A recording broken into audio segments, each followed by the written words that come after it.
고린도전서 2장 말씀을 전하겠습니다. 고린도전서 2장 말씀은 우리가 무엇을 추구할 것인가? 무엇을 추구할 것인가? 교회의 방향이 되는 말씀입니다.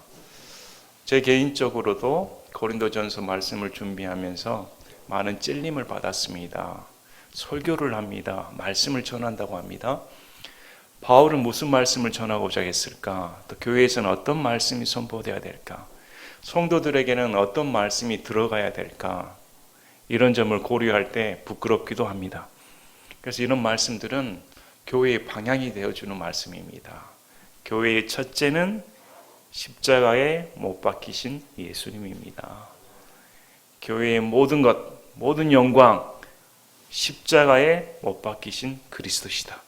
그것이 우리 신앙의 처음이자 마지막이라는 겁니다.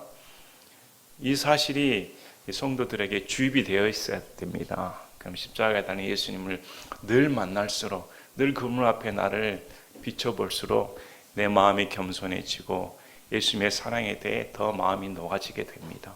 어떻게 예수님께서 나를 그렇게 사랑하셨을까? 온 종일, 온 인생을 다 바쳐서 생각한들 우리는 그 사랑의 깊이를 가늠할 수가 없습니다. 도저히 헤아릴 수가 없습니다. 그래서 엉뚱한 것을 가르치기가 쉽다는 겁니다. 미사 역구를 사용하여 성도들의 마음을 그냥 알라가게 해주는 그런 설교가 인기를 끈다는 겁니다. 그래서 오늘 말씀을 보시면 바울은 일체 거부합니다.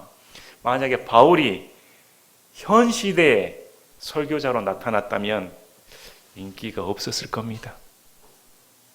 바울의 설교를 들으면 재미가 없다, 딱딱하다, 찔림을 받는다, 좀 더 부드럽고 세상 가운데 유익이 되는 인간 철학적인 얘기들, 인간의 지식적인 얘기들을 가임하면 많은 성도들이 몰릴 텐데 바울의 설교는 그렇게 인기가 없었을 겁니다.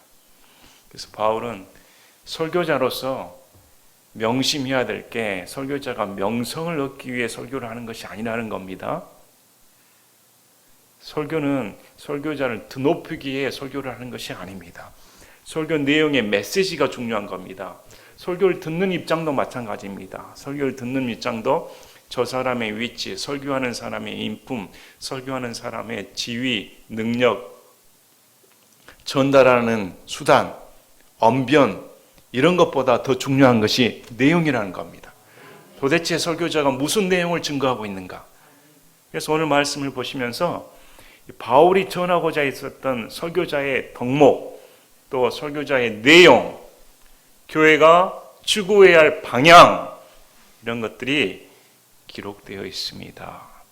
그래서 이런 내용들을 보시면 바울이 전한 십자가에 못 박히신 그리스도는 인간의 본성, 인간의 지혜를 총동원한다 할지라도 알 수가 없는 신비라는 겁니다. 여러분 예수님을 만나셨습니까? 여러분이 십자가에 달린 예수님 앞에 회개하신 적이 있습니까? 회개하시고 예수님이 나의 구세주입니다. 이제 나는 예수님과 함께 영원히 함께 사는 하나님의 아들이 되었습니다. 이런 것을 여러분 마음 가운데 믿으신 적이 있습니까? 만약에 여러분이 믿으셨다면 그건 기적입니다. 인간의 능력으로 이성으로는 절대 깨달을 수 없다는 겁니다. 뭘 동원한들 하나님 신비 속에 감춰진 십자가에 달린 그리스도는 알 수가 없다. 오직 알 수 있는 방법은 성령께서 계시해 주셔야 된다는 겁니다. 그래서 오늘 말씀이 그걸 증언하는 겁니다. 인간의 지혜로, 인간의 말로 사람을 설득할 수가 없다는 겁니다. 성령의 권능, 성령의 파워가 담긴, 성령의 영감으로 기록된 하나님의 말씀이 선포될 때야만이 그 말씀을 들을 때 사람의 전 인생이 변화되는 놀라운 변화의 역사가 일어난다고 다시금 기록하고 있는 겁니다. 그래서 보시면서 우리가 여러분이 내가 진정 신앙 가운데 추구해야 할 것이 무엇인가 다시금 새겨보는 시간이 되셨으면 합니다. 1장에 이어서 하시는 말씀입니다. 형제들아 내가 너에게 가서 하나님의 증언을 너에게 밝히 말할 때에 말이나 지혜에 뛰어난 것을 가지고 나아가지 아니하였나니. 고린도 교회의 사도 바울이 하나님의 증언을 가지고 갔다. 사도 바울이 증언하는 내용은 하나님의 증언입니다. 하나님의 말씀을 있는 그대로 증언하고자 했다는 겁니다. 근데 이 하나님의 증언을 가지고 갔을 때 사람의 말이나 지혜의 뛰어난 것을 가지고 가지 않았다. 사람의 말을 섞지 않았습니다. 인간의 지혜를 섞지 않았습니다. 그대로 가지고 났는데 2절에 나는 너희 가운데서 예수 그리스도 곧 십자가에 못 박히신 그분 외에는 아무것도 알지 아니하기로 결심하였다. 놀라운 복음의 말씀입니다. 놀라운 결심의 말씀입니다. 고린도 교회의 사도 바울은 너희 가운데 있으면서 내가 결심한 것은 십자가에 못 박히신 예수 그리스도 외에는 아무것도 알지 않겠다. 교회 설교자가 한 말씀이 십자가에 못 박히신 예수 그리스도만 증언하겠다는 겁니다. 우리 갈라디아서 6장 14, 15절에 바울이 이렇게 고백을 합니다. 갈라디아서 6장 14, 15절 그러나 나는 우리 주 예수 그리스도의 십자가 외에 결코 어떤 것도 자랑할 수 없나니 그분으로 말미암아 세상이 나에 대하여 십자가에 못 박혀 있고 나 또한 세상에 대하여 그러하니라. 그리스도 예수 안에서는 할례나 무할례가 아무 효력이 없고 새로운 창조물만 있느니라. 사도 바울은 내가 자랑할 것은 예수 그리스도의 십자가밖에 없다고 말을 하고 있는 겁니다. 그래서 그 십자가상에서 세상이 나에 대해 죽고 나도 세상에 대해 죽었다. 무슨 말일까요? 세상과 나는 결별이라는 겁니다. 세상과 나를 결별시키는 것은 십자가밖에 없습니다. 더 이상 세상이 나를 정죄할 수가 없다는 겁니다. 나 또한 세상에 대해 정죄당하지 않는다는 겁니다. 유일한 방법은 예수 그리스도의 십자가밖에 없다는 겁니다. 그리스도인들은 십자가를 어리석은 것으로 봤습니다. 하나님의 구원의 방법이 무슨 십자가인가? 유대인들은 십자가의 표적을 멸시했습니다. 메시아가 저주의 상징, 고난의 상징인 십자가에 달려 죽은 존재란 말인가? 어떻게 메시아가 될 수가 있단 말인가? 그래서 유대인들은 걸림돌이 되어 믿질 않았습니다. 그리스도인들은 어리석은 것으로 치부하고 믿질 않았습니다. 그런데 믿는 우리에게는 십자가에 달리신 예수 그리스도 그 자체가 하나님의 영광이요 하나님의 지혜의 결정체라는 겁니다.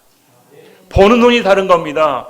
그래서 사도 바울은 그렇게 멸시하고 저주의 대상이고 어리석음의 존재로 세상 사람들이 보는 그 십자가를 나는 십자가만 자랑하겠다. 그래서 여러분 예수님 믿는 사람은 달라져야 되는 겁니다. 교회에 와서 여러분 달라져야 되는 겁니다. 우리는 십자가상에서 예수님과 함께 죽은 존재입니다.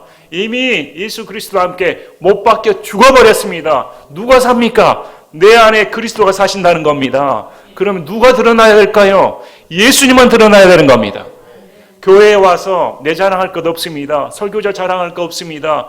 자기가 지지하는 사람 자랑할 것 없습니다. 예수님만 자랑하면 왜 분란이 일어나겠습니까? 예수님만 자랑하라는 겁니다. 그분만을 알기로 작정하였다. 교회에 나오실 때 여러분 매 순간 십자가에 달리신 예수님만을 알기로 작정하시길 바랍니다. 그래서 기복신앙은 안 되는 겁니다. 성령 은사운동 안 되는 겁니다. 방방 뜨는 거 안 되는 겁니다. 꿈 환상 안 되는 겁니다. 지금 바울이 어떻게 가르칩니까? 십자가에 달리신 예수님입니다. 십자가에 달린 예수님이 영광 가운데 계십니까? 바로 저와 여러분 외에 책지질 맞으시고 피 흘리시며 고난의 주가 되시고 나의 죄 자체, 나의 저주 자체가 되어주셔서 박히신 분입니다. 그분을 바라보시라는 겁니다. 그것이 우리 신앙의 추구할 바이다.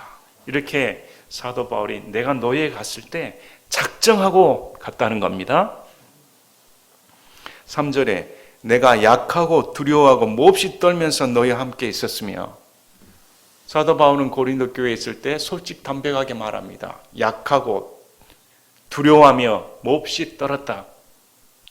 상황이 좋지 않았습니다. 유대인들이 죽이려고 작정을 합니다. 그리스인들의 그 지혜로 복음을 무시합니다.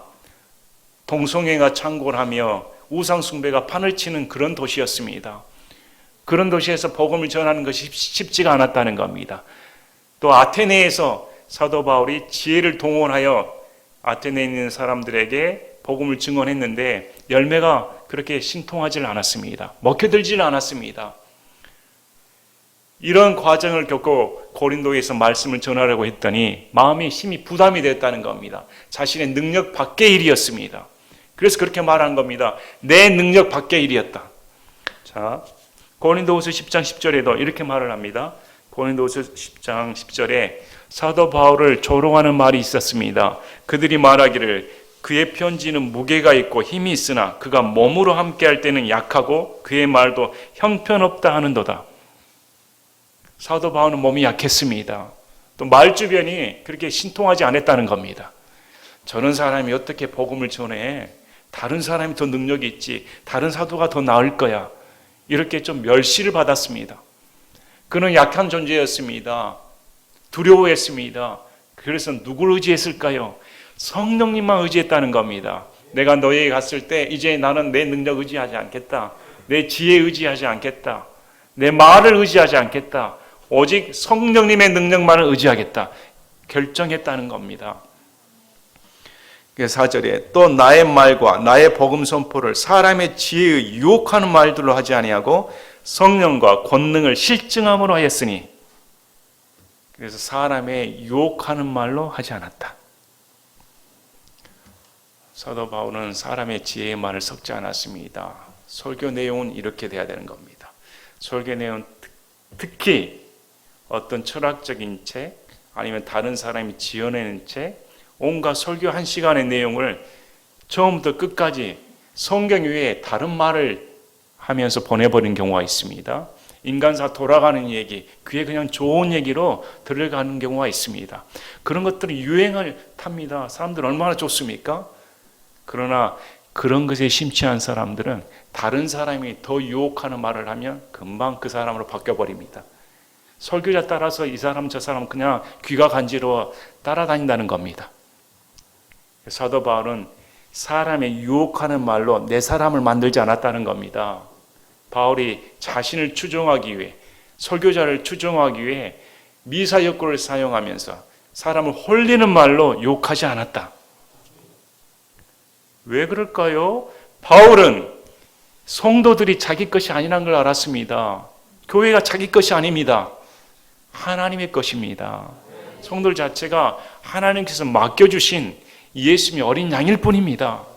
섬기는 존재이지 굴림에서 내 것으로 포섭하는 존재가 아니라는 겁니다. 그래서 바울은 유혹하는 말로 설교하지 않았다. 뭘로 했습니까? 성령과 권능을 실증함으로 했다는 겁니다. 그래서 바울은 성령의 권능을 힘입었다는 겁니다. 자신의 무능력함을 알았으니까. 사람을 변화시키는 것은 지혜가 아닌 걸 알았다는 겁니다. 사람의 변화시키는 것은 성령님의 능력이 없이는 될 수 없다는 걸 알았다는 겁니다. 그래서 바울의 설교에는 성령님의 권능이 들어가 있었습니다. 단순 명료합니다. 단순한 설교 내용에 성령님과 권능이 실증되었다, 입증되었다는 겁니다. 그래서 고린도 교회가 개척이 된 겁니다. 미사여구를 사용하지 않고 유혹하는 말로 하지 않았음에도 불구하고 성도들이 예수님께 나와 변화되었다는 겁니다. 이런 놀라운 변화의 역사가 일어나는 원인이 뭘까요? 성령님과 권능이 함께했기 때문입니다. 교회가 부흥하기 위해서, 성도들이 변화받기 위해서는 성령님과 권능이 필요한 겁니다. 여러분의 삶 가운데, 여러분의 모든 것 가운데, 여러분의 신앙생활이 변화되기 위해서는 성령님의 권능이 필요한 겁니다. 설교 내용도 마찬가지입니다. 듣기 싫어도 들어야 되는 겁니다. 말씀에 집중하셔야 되는 겁니다. 성경에 집중하셔야 되는 겁니다. 다른 구차한 것은 사람을 변화시키지는 않습니다. 그래서 5절에 설교의 목적이 나옵니다. 바울이 왜 이렇게 했는가? 이것은 너의 믿음이 사람들의 지혜 안에 서지 아니하고 오직 하나님의 권능 안에 서게 하려 함이라. 바울은 설교자로서의 분명한 목적이 있었습니다. 자기 설교를 들은 이 성도들이 어떤 상태가 되길 원했는가? 사람의 지혜 안에 서는 것을 원치 않았다는 겁니다. 요즘 설교들 보시길 바랍니다. 유명한 설교들 보시길 바랍니다. 온화한 인품의 설교와 함께 사람의 귀를 즐겁게 하는, 얼마나 많은 사람들이 들어서 눈물을 짭니까? 은혜 받았습니까? 다 그렇게 합니다. 그런데 그것이 과연 사람의 지혜에서 나온 것일까요? 아니면 단순하게 명료하며 하나님의 복음에 비롯된 말씀일까요? 눈물 짜며 콧물 짜며 은혜 받았다고 하는데 며칠 못 가는 겁니다. 왜 그럴까요? 설교자의 사람의 지혜 안에 들어가 있기 때문입니다. 그 무너져 버리는 겁니다. 감정 따라 무너져 버리는 겁니다. 그 한 시간은 즐거웠을지 모르겠습니다. 그 한 시간은 감동이 왔을지도 모르겠습니다. 그러나 그 사람의 지혜 안에 있는 것은 사람을 변화시키지 못한다는 겁니다. 그래서 사도 바울은 성령님과 권능에 실증된 예수 그리스도의 십자가의 복음을 통해 너희가 하나님의 권능 안에 서길 바란다는 겁니다. 하나님의 권능 안에 서게 되면 하나님께 사로잡히게 되는 겁니다. 내 의지로 안 되는 겁니다. 내 결심으로도 안 되는 겁니다. 우린 너무 연약하지 않습니까? 우리가 하나님 앞에 결단하고 산다 한들 며칠 갑니까? 몇 날이 갑니까? 몇 달이 버텨집니까? 안 되는 겁니다. 그러나 하나님의 권능이 선포된 성령님의 감동된 말씀을 통해 하나님의 권능 안에 내 믿음이 서게 되면 하나님의 권능이 작동하여 인간이 하나님의 자녀답게 믿는 자가 하나님의 영광을 위해 살게 될 수가 있다는 겁니다. 그걸 바랬습니다. 설교자가 마찬가지입니다. 저도 그런 소망이 있습니다. 하나님의 말씀을 받아 여러분이 변화되길 바랍니다. 분별하고 이 세상을 이겨내며 하나님의 권능 안에 살게 되어 세상 사람보다 더 신나고 행복하며 기쁘며 세상을 정복하는 여러분이 되시기를 진심으로 바랍니다. 예수님 믿었다면, 하나님의 권능 안에 있다면 뭘 두려워합니까? 왜 의기소침할 수가 있습니까? 달라야죠. 그래서 사도 바울의 설교를 통해 나는 너희들이 하나님의 권능 안에 서길 바란다. 참 이런 목자의 심정을 가지고 있었습니다. 그래서 오늘날의 유명세, 인기세를 타는 설교자하고는 비교가 안 되는 겁니다. 철저하게 성도들의 유익을 위해, 성도들의 믿음이 확고하게 되기 위해 전념했다는 겁니다. 그 유일한 방법이 예수 그리스도의 십자가, 복음밖에 없다는 겁니다. 항상 교회에서 선포되는 말씀은 예수 그리스도의 십자가입니다. 자, 그러면 예수 그리스도의 십자가의 복음이 어떻게 선포되었으며 이 복음을 알기 위해서는 무엇이 필요한가 이제 6절부터 가르쳐 줍니다. 그러나 우리가 완전한 자들 가운데서 지혜를 말하거니와 그것은 이 세상의 지혜가 아니요 또 아무 쓸모없게 될 이 세상 통치자들의 지혜도 아니라 예수 그리스도의 십자가 복음을 알기 위해서는 세상의 지혜로는 알 수가 없습니다. 그래서 완전한 자들 가운데서 지혜를 말한다. 우리는 불완전합니다. 그럼에도 예수 그리스도의 십자가의 복음을 의해 피를 통해 하나님께서 완전하게 봐주시는 겁니다. 완전하게 되었다고 말씀을 합니다. 그래서 위치와 상태가 틀리는 겁니다. 상태는 불완전한데 위치는 완전한 자입니다. 그래서 완전한 자들 가운데 지혜를 말해주겠다. 근데 이 지혜는 세상의 지혜가 아니라는 겁니다. 세상이 지어낸 지혜, 세상이 알 수 있는 지혜가 아닌 겁니다. 또 쓸모없게 될 이 세상 통치자들의 지혜가 아니다. 통치자들을 하면 지혜 중에 으뜸인 자들을 가리키는 겁니다.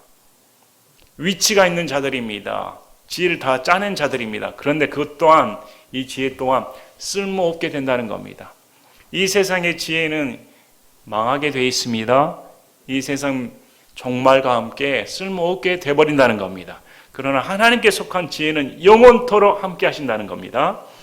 그래서 이 7절에 다만 우리는 신비 속에 있는 하나님의 지혜 곧 감추어진 지혜를 말하노니 예수 그리스도의 십자가가 신비라는 겁니다. 신비인데 하나님의 지혜 곧 감추어진 지혜라는 겁니다. 신비란 말은 감추어져 있다는 말입니다. 누가 계시하지 않으면 나타날 수가 없습니다. 자, 에베소서 3장 5절부터 10절까지도 교회의 신비에 대해 사도 바울이 말합니다. 에베소서 3장 5절부터 10절. 그분께서는 이제 자신의 거룩한 사도들과 대언자들에게 성령을 통해 이 신비를 계시한 것 같이 다른 시대들에서는 사람들이 아들들에게 그것을 알리지 아니하셨는데 이 신비는 곧 복음으로 말미암아 이방인들이 그리스도 안에서 동료 상속자가 되고 같은 몸에 속하게 되며 그분의 약속에 참여하는 자가 된다는 것이라. 교회는 신비였습니다. 아무도 교회에 대해 알지 못했습니다. 교회는 예수 그리스도의 피로 말미암아 이방인이든 유대인이든 할 것 없이 한 몸 안에 들어왔다는 겁니다. 이것은 계시되지 않았습니다. 사도행전 시대에 사도들과 대언자들이 왔을 때 계시됐다는 겁니다. 이 신비는 감추어져 있었습니다. 베드로전서 1장에서도 우리 혼의 구원에 관해서는 앞에 구약의 대언자들이 부지런히 살펴봤습니다. 언제 이런 일이 일어날 것인가 알지 못했다는 겁니다. 예수님께서 십자가에 달리시고 죽으시던 때까지 유대인들은 한 사람도 알지 못했습니다. 왜 예수님이 죽으셔야 됐는가? 죽으시고 부활하신 후에야 비로소 예수님께서 우리를 위해 죽으시고 부활하셨구나. 그때 알았다는 겁니다. 감춰져 있었습니다. 세상 사람도 몰랐다는 겁니다. 또 이 신비가 고린도전서 15장 51절에도 또 하나의 신비가 있습니다. 고린도전서 15장 51절 휴거에 대해 말합니다. 보라 내가 너희에게 한 가지 신비를 보이노니 우리가 다 잠자지 아니하고 마지막 나팔 소리가 날 때 눈 깜짝할 사이에 순식간에 다 변화되리라. 이제 또 하나의 신비가 계시될 겁니다. 그게 휴거입니다. 세상 사람들이 알지 못하죠. 그러나 바울을 통해 우리 신약 성도들에게 계시해 준 겁니다. 지금 고린도전서 2장 이 말씀은 십자가에 못 박히신 예수 그리스도 그 자체가 숨겨진 하나님의 지혜로서 신비 그 자체라는 겁니다. 자, 이 지혜는 하나님께서 우리의 영광을 위하여 세상이 생기기 전에 정하신 것이라. 예수 그리스도의 십자가 사건은 세상이 생기기 전에 하나님께서 정하셨다는 겁니다.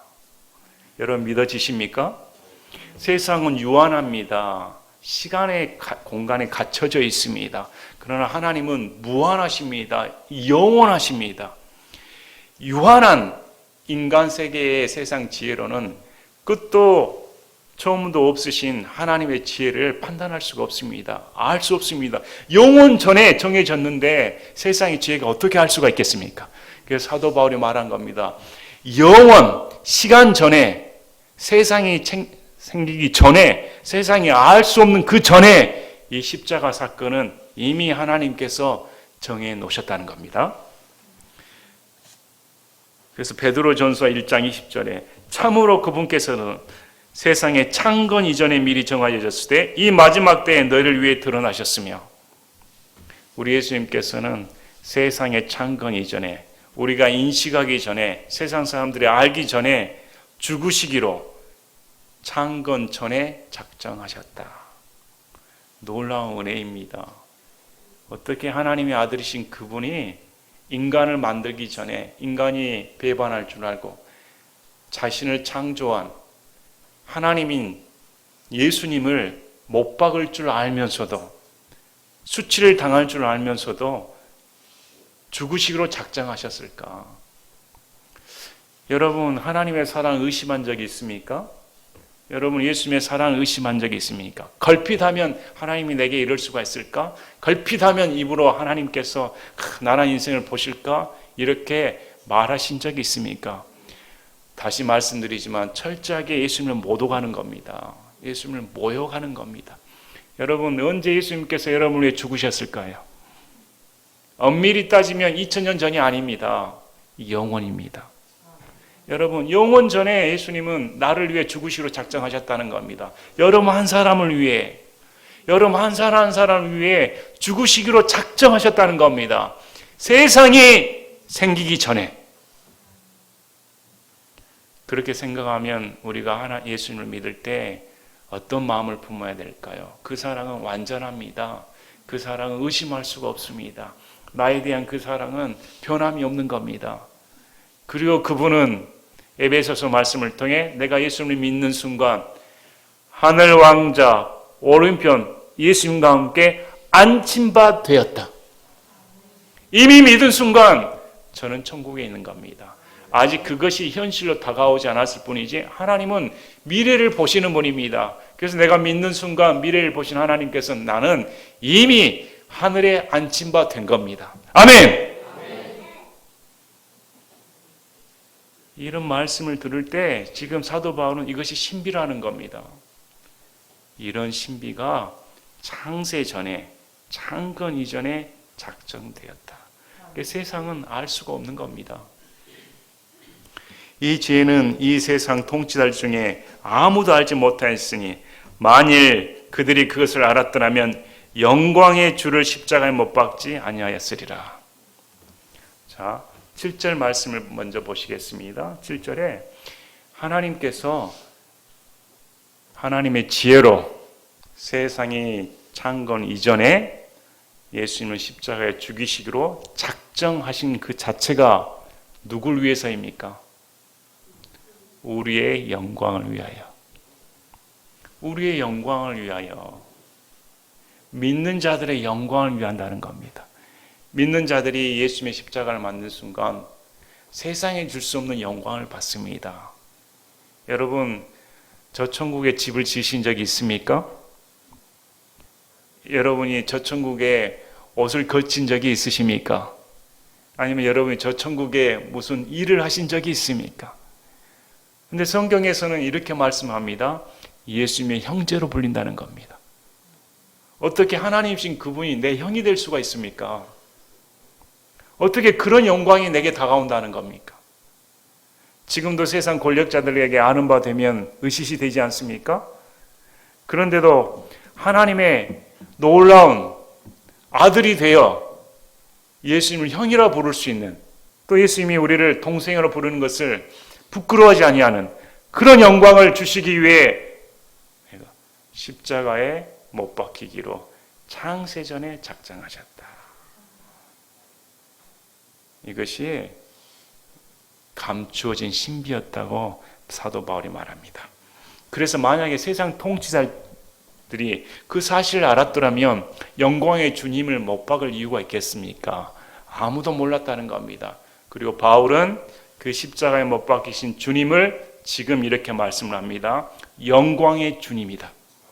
세상 통치자들 눈에는 범죄자로 봤습니다. 미친 사람으로 봤습니다.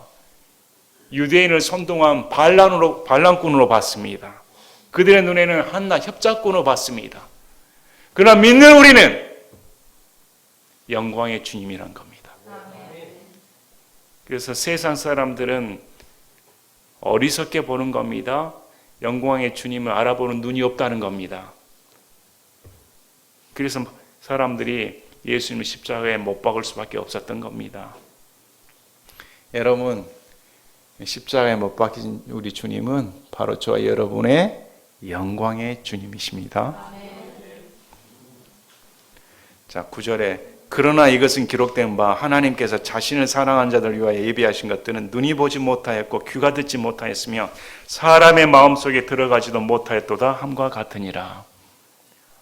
세상 사람들은 눈으로 보고 귀로 듣고 마음으로 생각하여 사물을 판단합니다.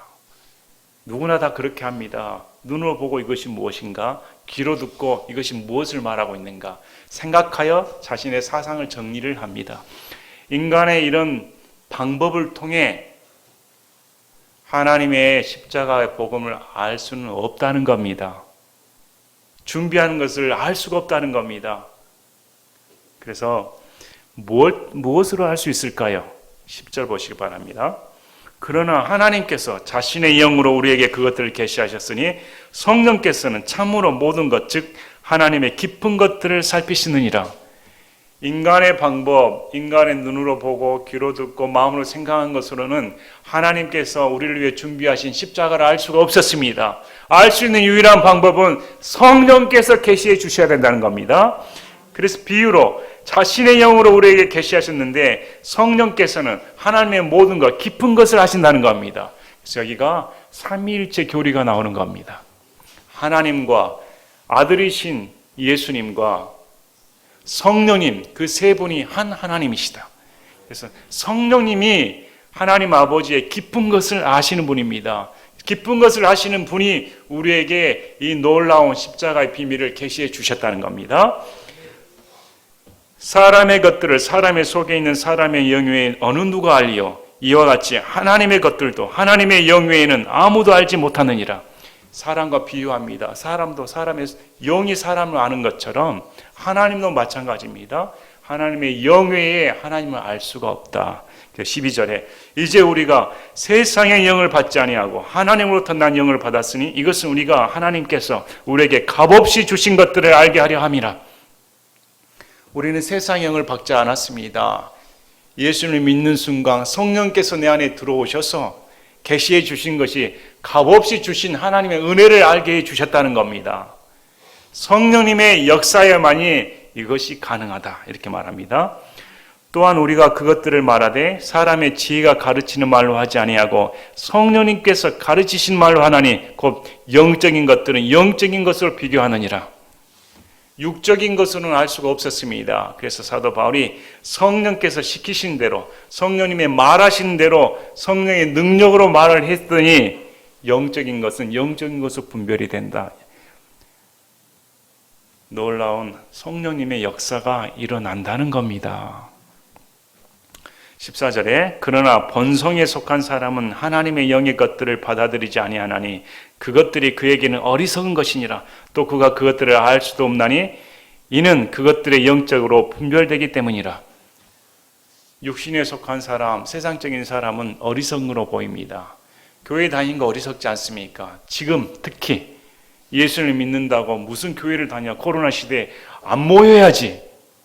왜 교회 다닌다고 모여가지고 그런 조롱거리가 되는가? 왜 주일날 나와 시간을 여기서 보냅니까? 이 좋은 날, 이제 봄이 다가오면 밖에 나가서 돌아다니며 마음껏 놀 수 있는데 왜 시간을 여기 와서 헛되이 보냅니까? 뭐 헌금한다고? 내 연금을 넣어야죠. 저축해야죠. 아이들 가르쳐야죠. 먹고 살기 빠듯한데 무슨 헌금을 해? 우리 속된 말로 교회에 가면 콩이 나오냐 밥이 나오냐 헌신하며 인생 낭비한 거 아닌가? 세상 사람들이 보는 눈에는 어리석다는 겁니다. 여러분도 예수님 믿기 전에 어리석게 보이지 않았습니까? 아니 어리석게 보이보다 전혀 관심조차 없었습니다. 그분이 나를 위해 죽으셨다는 사실을 전혀 몰랐습니다. 요한복음 16장 8절부터 15절까지 성령님의 역사에 대해 말합니다. 성령님께서는 죄에 대하여 의에 대하여 심판에 대하여 꾸짖으신다 이렇게 말합니다. 죄라 함은 예수를 믿지 않는 것이 죄다. 의라 하면 예수님께서 아버지께로 가는 것을 믿지 않는 것이 가는 것이 의이다. 심판이라 하면 이 세상의 통치자가 심판을 받았다. 이 세 가지에 대해 성령님께서 가르쳐 주신다는 겁니다. 성령님께서 오실 때 우리의 죄를 깨닫게 되는 겁니다. 성령님께서 오실 때 아버지 하나님께서 놀라운 능력으로 부활시켜 주셨을 때 그게 우리 의라는 겁니다. 또 심판에 대하여 이 세상이 멸망당했다는 걸 알게 된다는 겁니다. 이 놀라운 성령의 역사가 일어날 때 전인격적으로 영적인 것으로 분별이 되며 영적인 사람이 되는 겁니다. 육에 속한 사람은 절대 알 수가 없습니다. 여러분의 마음 가운데 이렇게 생각하시면 됩니다. 내가 예수님 때문에 구원을 받고 이제 천국 백성이 되었으며 내 안에 성령님께서 거하십니다. 이것이 그대로 믿어지면 그게 성령님의 놀라운 역사라는 겁니다. 오직 영에 속한 사람은 모든 것을 판단하나 그 자신은 아무에게도 판단을 받지 아니하느니라. 영에 속한 사람은 세상을 판단할 수가 있습니다. 영적인 것을 판단할 수가 있습니다. 육에 속한 사람은 영적인 자체를 판단할 능력이 없으니까 판단할 수가 없다는 겁니다. 또 아무에게도 판단을 받지 아니한다. 이 말씀은 두 가지로 해석될 수가 있습니다. 예수님 때문에 우리가 구별되어 구원받은 사람이기 때문에 더 이상 판단받지 않습니다. 또 영적인 사람이기 때문에 육적인 사람이 우리를 판단할 수가 없다는 겁니다. 우리는 영에 속한 사람이니까. 16절에 누가 주의 생각을 알아서 그를 가르치겠느냐. 그러나 우리가 그리스도의 생각을 가졌느니라. 여기서 우리는 바울을 비롯한 사도들 이렇게 해석을 합니다. 그래서 이 바울을 비롯한 사도들이 주의 생각을 가졌다는 겁니다. 예수님의 십자가의 고난에 동참한 생각, 예수님께서 왜 달리셨을까? 이런 생각을 가지고 가서 가르쳤다는 겁니다. 그래서 오늘 말씀을 보시면은 우리가 철저하게 바울이 지적한 대로 예수님의 십자가 외에는 결코 알지 않기로 작정했다. 십자가만 알기로 작정하셔야 되는 겁니다.